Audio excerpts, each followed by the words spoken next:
Good morning everyone. आज हम अपने नेक्स्ट टॉपिक पे चलेंगे, न्यूरॉन पे। न्यूरॉन स्ट्रक्चर एंड फंक्शन, ठीक है। और जैसे कि आप सबको मैंने अपनी लास्ट वीडियो में डाला था कि अब नेट का एग्ज़ाम मई में हो रहा है, तो अब मैं जितनी भी वीडियोस डालूँगी इसमें मैं मतलब बिल्कुल आपको जो मेन पॉइंट्स हैं या जितना भी ब्रीफली पूरा बताते हुए चलूँगी, क्योंकि अब टाइम फिर से कम है। ऐसे ही वो पेपर जून में होना था, तो अब वो मई में हो रहा है। तो जो भी किसी टॉपिक को रिलेटेड उसके इम्पोर्टेंट पॉइंट्स हैं, मैं आपको साथ साथ में बताती चलूँगी, ताकि ये जैसे अब गेट के सिलेबस के लिए थोड़ा लेट हो गया था, तो जैसे इसके लिए शॉर्टकट करना पड़ रहा है और मेन पॉइंट्स रह जाते हैं, ताकि वैसे एनटीए यूजीसी नेट के लिए ना हो, ठीक है। अब ये जो मैं आपको न्यूरॉन का बताने जा रही हूँ, मैंने बिल्कुल जो इसके इम्पोर्टेंट पॉइंट्स हैं, जो आपको 5-6 साल के पेपर इकट्ठे करके वो पॉइंट्स मिलेंगे, वो मैंने सारे बिल्कुल लास्ट में एक साथ कंक्लूड करके एक पेज पे कर दिए हैं, ठीक है। बट उसके लिए आपको ये वीडियो स्टार्टिंग से लेके लास्ट तक देखनी होगी। अगर आप थोड़ी सी देख के छोड़ देंगे तो आपके जो मेन पॉइंट्स हैं वो स्किप हो जाएंगे। चलो अब इस वीडियो को स्टार्ट करते हैं, ठीक है। सबसे पहले आ गया न्यूरॉन। न्यूरॉन क्या होता है? हमारे जो नर्वस सिस्टम है उसका बेसिक जो बिल्डिंग ब्लॉक क्या है नर्वस सिस्टम का, क्या है? न्यूरॉन है। अब देखो न्यूरॉन का स्ट्रक्चर कैसा है। अब मैंने आपको लास्ट वीडियो में भी बताया था कि आप जब भी कुछ पढ़ते हैं स्पेशली बायोलॉजिकल बेसिस के रिलेटेड, तो पहले आपको उसकी डायग्राम बनानी है और उसमें से उसकी डायरेक्शन समझनी है कि वो कैसे चल रहा है, क्योंकि बहुत बार बिल्कुल बेसिक सा क्वेश्चन पूछ लेते हैं कि डायरेक्शन बताएं जो उसके पार्ट्स हैं उसकी। तो अगर आपको स्ट्रक्चर नहीं पता होगा तो उधर वो आपके जो 2 नंबर हैं वो ऐसे ऐसे ही चले जाएंगे, ठीक है। अब जैसे हमने कल पढ़ा था, लास्ट वीडियो में हमने ब्रेन के बारे में पढ़ा था, तो हमें सबसे पहले उसका स्ट्रक्चर पता होना चाहिए। अब जो उसके इंपॉर्टेंट पॉइंट्स हैं मैं नेक्स्ट एक वीडियो बना के उसमें कर दूंगी, क्योंकि तब मुझे नहीं पता था कि नेट का एग्ज़ाम इतनी जल्दी आएगा, तो उसके जो मेन पॉइंट्स थोड़े हैं वो मैं अलग से एक वीडियो बना दूंगी। अब जैसे हम न्यूरॉन के बारे में पढ़ रहे हैं, पहले इसका स्ट्रक्चर पता होना चाहिए। अगर आप आई के बारे में पढ़ेंगे आपको उसका भी स्ट्रक्चर पता होना चाहिए, ईयर्स का भी पता होना चाहिए, ठीक है। सबसे पहले आ गया आपका न्यूरॉन। अब देखो न्यूरॉन का स्ट्रक्चर, ये आ गया न्यूरॉन, ठीक है। ये क्या आ गए? डेंड्राइट्स आ गए। ये आ गई आपकी सेल बॉडी। ये इसका न्यूक्लियस आ गया बीच में, ठीक है। ये एक्सॉन हो गया, इधर से लेके इधर तक क्या आ गया आपका? एक्सॉन। अब ये जो इसको एक कोटिंग होती है ये आ गई माइलिन शीट, ठीक है। और ये जो इसके बीच में गैप है इनको क्या बोलते हैं? Node of Ranveer. और ये क्या है बीच में? क्या है? स्वान सेल्स हैं। ये लास्ट में इसके आगे एक्सॉन टर्मिनल, ठीक है। इधर से जो इन्फॉर्मेशन आती है इस तरीके आती है और इधर आके ये मैं पूरा प्रोसेस आपको आगे बताऊंगी। और जो इलेक्ट्रिकल सिग्नल है वो कैसे ट्रैवल करता है? Down down the axon. देखो इधर ही एक सिंपल सा क्वेश्चन बन जाएगा कि इलेक्ट्रिकल सिग्नल कैसे ट्रैवल करता है। अगर आपको इसका स्ट्रक्चर नहीं पता होगा, अभी इन्होंने बोला है डाउन द, तो उन्होंने क्या किया होगा? ये सारे पार्ट्स दिए होंगे और अरेंज किए होंगे। अब आपको पता होना चाहिए, अगर स्ट्रक्चर पता होगा तो डेंड्राइट, फिर सेल बॉडी, फिर उधर से एक्सॉन, फिर एक्सॉन टर्मिनल, मतलब इस तरीके से आप अरेंज कर पाओगे, ठीक है। अब आ गया न्यूरॉन क्या है? Neuron also known as nerve cell भी बोलते हैं इसको हम। ये क्या करता है? Send receive signal from your brain. ये क्या करता है? सेंड करता है और रिसीव करता है सिग्नल, कहाँ? आपके ब्रेन से। While neuron have a lot of common with other type of cell, their structure and functional unique. अब जो न्यूरॉन है ये क्या करता है? इसमें बहुत सारे मतलब जो पार्ट्स होते हैं कॉमन्स होते हैं, बट जो इनका स्ट्रक्चर और फंक्शन होता है वो क्या होता है? अलग होता है। और जो इसमें स्पेशलाइज्ड प्रोजेक्शन होती है वो क्या, उसको हम क्या बोलते हैं? एक्सॉन, ठीक है। ये रहा एक्सॉन। अब आ गया आपके जब किसी का एक चाइल्ड का बर्थ होता है या ह्यूमन का बर्थ होता है तब उसके टाइम उसमें क्या होता है? 100 बिलियन न्यूरॉन्स होते हैं, ठीक है।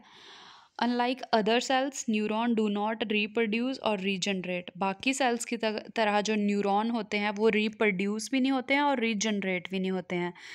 दे are not replaced once they die. जब ये डाई हो जाते हैं मतलब ख़त्म हो जाते हैं, उसके बाद हम इनको रिप्लेस नहीं कर सकते हैं। The creation of new nerve cell और जो क्रिएशन होती है न्यू नर्व सेल की उसको हम क्या बोलते हैं, न्यूरोजेनेसिस। ठीक है, अब आगे पार्ट्स ऑफ न्यूरॉन। अब इंपॉर्टेंट पार्ट्स कौन से आगे उसकी, cell body, axon and dendrites. ठीक है, मैंने आपको स्ट्रक्चर में बताया ये पहले। अब आ गया सेल बॉडी। अब सेल बॉडी को हम क्या बोलते हैं, सोमा और न्यूरॉन कोर। अब इसमें से आपको ऑब्जेक्टिव आ सकता है, ये आपके मेन पॉइंट्स हैं। सोमा या न्यूरॉन कोर भी बोलते हैं उसको। अब आ गया carry genetic information, maintain neuron structure, provide energy to drive activities. ठीक है, ये सेल बॉडी का क्या है, फंक्शन है। Contain nucleus and specialized organelles enclosed by a membrane. ठीक है, अब आ गया आपका डेंड्राइट। अब मेन क्या था इसका कि जो सेल बॉडी है इसको सोमा भी बोलते हैं और ये न्यूरॉन का कोर होता है। ये रही आपकी सेल बॉडी। ठीक है, अब उसके बाद आ गया ये क्या है, जो हमारी जेनेटिक इन्फॉर्मेशन है वो कौन कैरी करता है, सेल बॉडी ही कैरी करती है। अब नेक्स्ट आ गया dendrites, fibrous root branches like structure. ये रहे आपके डेंड्राइट्स, ये क्या करते हैं, दूसरे न्यूरॉन से इंफॉर्मेशन कैरी करते हैं। ठीक है, और जो इधर से आगे जाएगा ये भी नेक्स्ट जो डेंड्राइट्स ही कैरी करेंगे जब इसमें से ये इंफॉर्मेशन बाहर जाएगी। अब आ गया fiber root branch like structure receive and process signal from the axon of other neuron. मैंने आपको बताया है ये। और ये क्या हो गया, dendrite tree, more than one set of dendrite. ये ट्री की तरह होता है, इसके बहुत सारी ये ब्रांचेस होती हैं। ठीक है, अब आ गया इम्पोर्टेंट। अब मैं आपको ये मैंने आपके लिए, ठीक है, अब सबसे पहले क्या आ गए, ये आ गया आपके इम्पोर्टेंट पॉइंट्स। ठीक है, अब देखिए basic building block of nervous system. अब न्यूरॉन क्या है, बेसिक बिल्डिंग ब्लॉक किसका है, नर्वस सिस्टम का।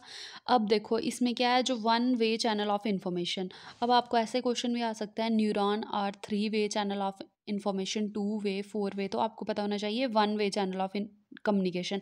वन वे चैनल क्यों है ये, क्योंकि जब इधर डेंड्राइट से आती है तो ये नीचे की तरफ ही इंफॉर्मेशन जाएगी, क्योंकि मैंने आपको ये इधर बताया जो इसका electrical signal travelling down the axon, ये एक तरफ ही जाती है, इधर से वापस नहीं जाएगी। अब ये इधर से नेक्स्ट न्यूरॉन में जाएगी, इसलिए ये क्या है, वन वे चैनल है।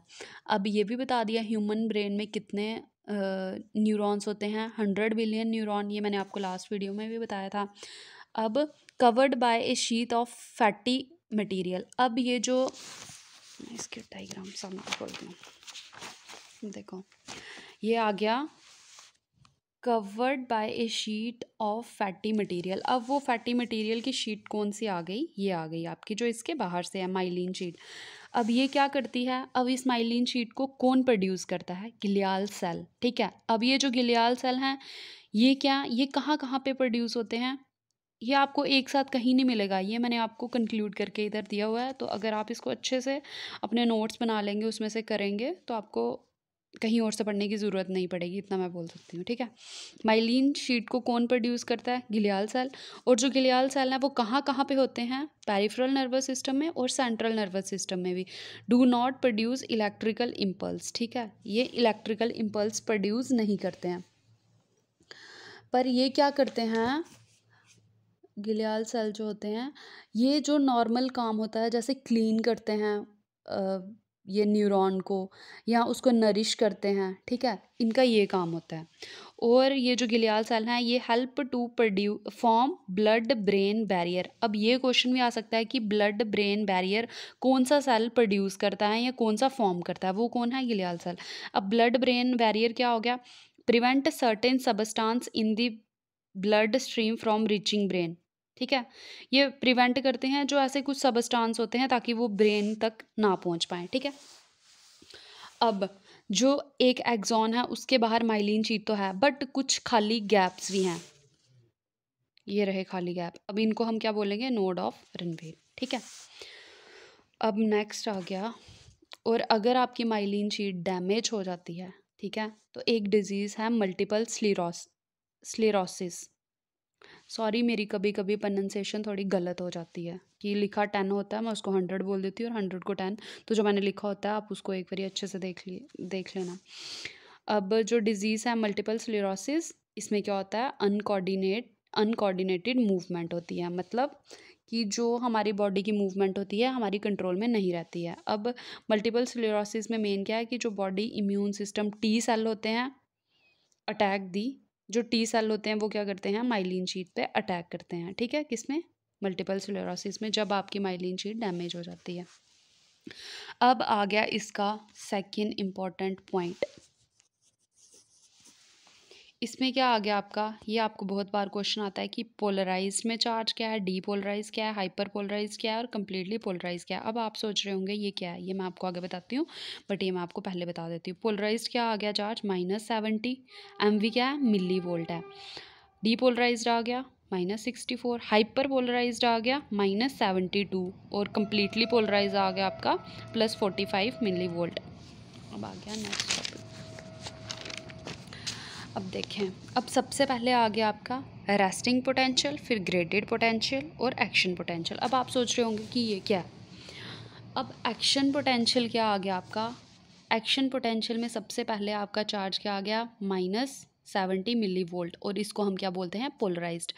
एक न्यूरॉन पोलराइज्ड कब होता है, जब वो रेस्टिंग पोटेंशियल में होता है। अब सबसे पहले आ गया आपके पास कि जो एक न्यूरॉन है उसमें कौन कौन से आयंस होते हैं, सोडियम और पोटेशियम होते हैं। ठीक है, क्लोरीन भी होते हैं शायद से, Cl से हम क्लोरीन को रिमूव करते हैं। ठीक है, सबसे पहले आ गया रेस्टिंग पोटेंशियल। रेस्टिंग पोटेंशियल में क्या होता है, neuron work to maintain it by actively pumping. अब रेस्टिंग पोटेंशियल में क्या आ गया, ये मैंने आपको एग्जांपल के लिए बनाया है। जैसे ये न्यूरॉन है, ठीक है, अब रेस्टिंग पोटेंशियल में क्या होगा, एक जो सेल होता है उसमें उसके अंदर नेगेटिव चार्ज ज़्यादा होता है as compare to positive charge. ऐसे पॉजिटिव नेगेटिव दोनों होते हैं, बट जो नेगेटिव है वो पॉजिटिव से ज़्यादा है, मतलब बाहर ज़्यादा पॉजिटिव है और अंदर ज़्यादा नेगेटिव है। और ये क्वेश्चन 2019 के दिसंबर के पेपर में आया भी था। ठीक है, और उसके बाद अब आ गया बाहर कौन सा आ गया, Na यानी कि सोडियम। अब सोडियम कितना ज़्यादा होता है एज़ कम्पेयर टू अंदर से बाहर, मतलब कितना ज़्यादा, 30 times more sodium ion on it's outside. ठीक है, अब अंदर भी पॉजिटिव होता है बट बाहर 30 टाइम्स ज़्यादा होता है। तो जब एक सेल में अंदर ज़्यादा नेगेटिव चार्ज है और बाहर ज़्यादा पॉजिटिव चार्ज है, तो वो क्या होता है, रेस्टिंग पोटेंशियल में होता है। बट ये अपने आप नहीं होता है, जो न्यूरॉन है इसको मेंटेन करने के लिए वर्क करता है, maintain it by actively pumping. ये एक्टिवली पंप क्या करता है, पॉजिटिव को बाहर पंप करता है ताकि वो अंदर नहीं आ पाए और एक बैलेंस बना रहे और रेस्टिंग पोटेंशियल मेंटेन रहे। और उसमें चार्ज कितना आ गया, -70। ठीक है, फिर आ गया आपका ग्रेडेड पोटेंशियल। अब सबसे बड़ी बात, जो ग्रेडेड पोटेंशियल है इसमें मैग्नीट्यूड बहुत इंपॉर्टेंट रोल प्ले करता है। Magnitude vary in proportion to the size of the stimulus that produce it. अब इसमें आप सोच रहे होंगे मैग्नीट्यूड क्या, देखें। अब ग्रेडेड पोटेंशियल में क्या होता है कि अगर कोई लाउड साउंड होगी या ब्राइट लाइट होगी तो वो ज़्यादा मैग्नीट्यूड प्रोड्यूस करेगी। ठीक है, जिसकी वजह से क्या होगा, ज़्यादा ग्रेडेड पोटेंशियल होगा as compare to less light. और अगर ग्रेडेड पोटेंशियल ज़्यादा होगा और उसने एक थ्रेश होल्ड को क्रॉस कर दिया तो क्या हो जाएगा, एक्शन पोटेंशियल हो जाएगा। ठीक है, मतलब न्यूरॉन फायर कर देगा।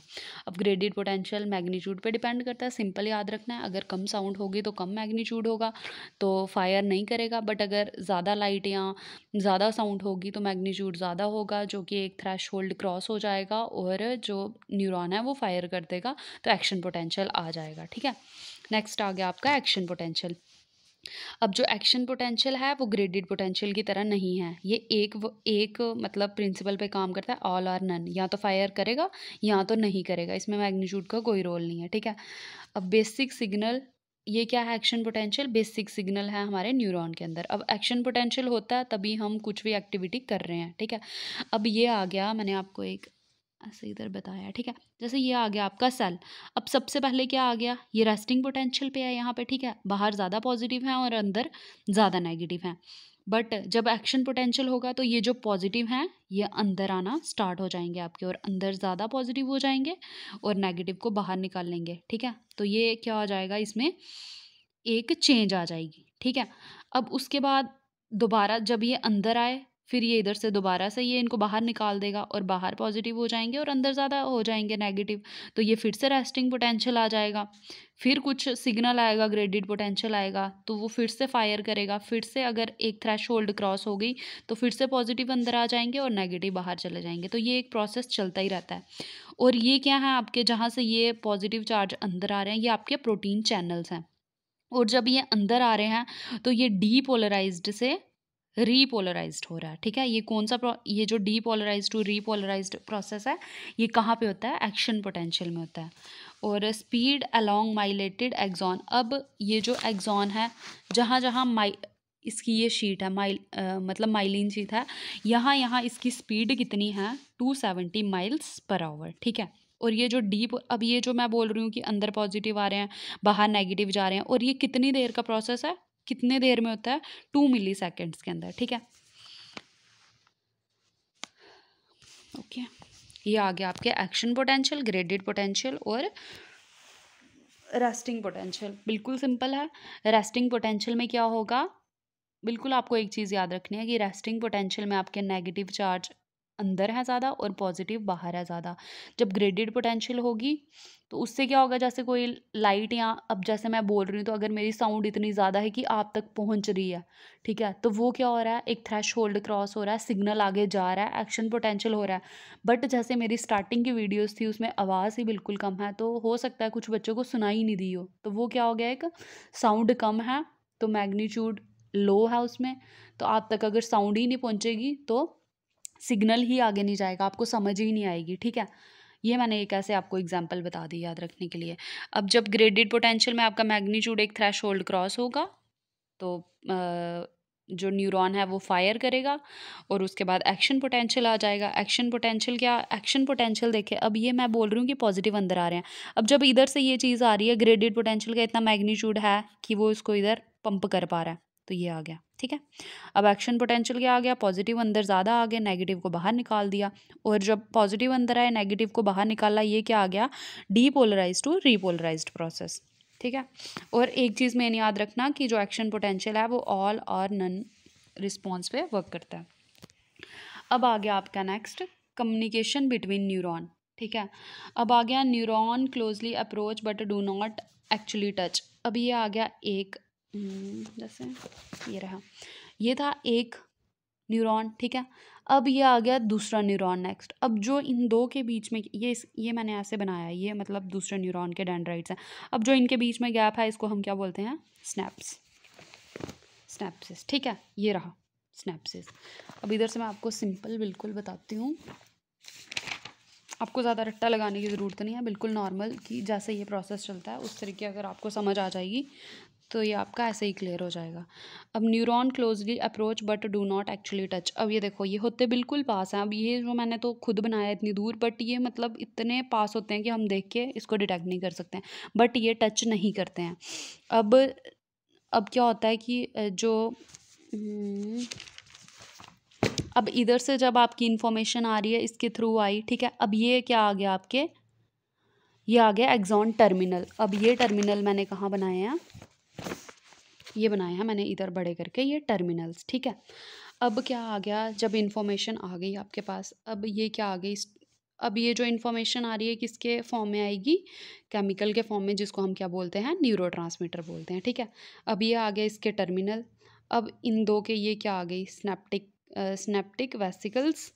और अब जब आपका एक्शन पोटेंशियल हो गया, ठीक है, मतलब फायर, अब मैं क्या बोल रही थी कि न्यूरॉन फायर करेगा, फायर को ये नहीं है कि गन से फायर करेगा, फायर मतलब ये जो केमिकल है अगर फायर किया तो इधर से बाहर आ जाएगा।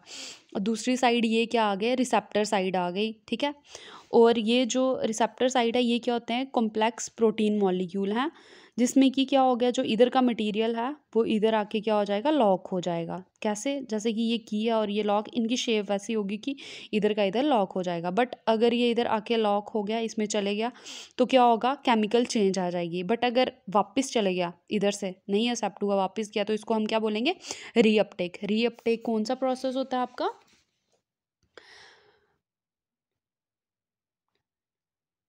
कि जब आपका ये जो केमिकल है, न्यूरोट्रांसमीटर है, जब इधर से वापस चला जाएगा तो ये क्या हो जाएगा, रीअपटेक हो जाएगा। बट अगर इधर ही रह जाएगा, इसमें नेक्स्ट में चले जाएगा, तो ये क्या हो जाएगा, पोटेंशियल में चेंज लाएगा। देखिए अब बैक गया, ये मैंने इधर किया तो रीअपटेक। बट अगर नेक्स्ट में चले गया तो ये क्या होगा, ब्रेक डाउन बाय, यहाँ तो क्या होगा, बहुत सारे इंजाइम उसको ब्रेक डाउन कर देंगे, जो क्या होगा, केमिकली डीएक्टिवेटेड हम इसको बोल सकते हैं। ठीक है, अब इसका इतना ही प्रोसेस है। ये स्नैप्सिस आ गई इन दो के बीच में, ये दूसरा वाला डेंड्राइट आ गया, इसमें रिसेप्टर साइट्स आ गई जो इधर का इधर बाइंड होगा। ठीक है, बाइंडिंग हो गई तो ठीक है, इसमें चले गया chemical potential, change in potential आ जाएगा, वापस गया रीअपटेक हो जाएगा। ये मतलब एक प्रोसेस था इसका। ठीक है, कि कम्युनिकेशन कैसे होती है। अब क्या आ गया इसमें, एक्साइटेटरी और इनहिबिटरी। एक्साइटेटरी क्या होगा, अगर एक्साइटेटरी पता क्या है,